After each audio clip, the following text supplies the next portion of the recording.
कराग्रे वसते लक्ष्मीः करमध्ये सरस्वती करमुले तु गोविन्दः प्रभाते करदर्शनम्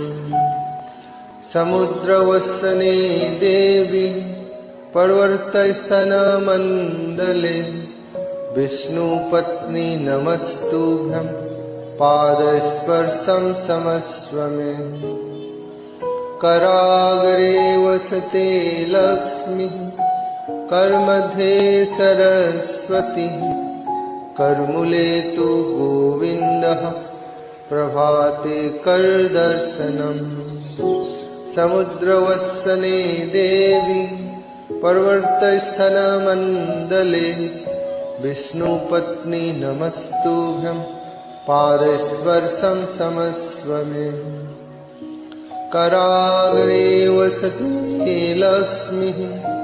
करमध्ये सरस्वती करमुले तु गोविन्दः प्रभाते करदर्शनम् समुद्रवसने देवी पर्वतस्थनमण्डले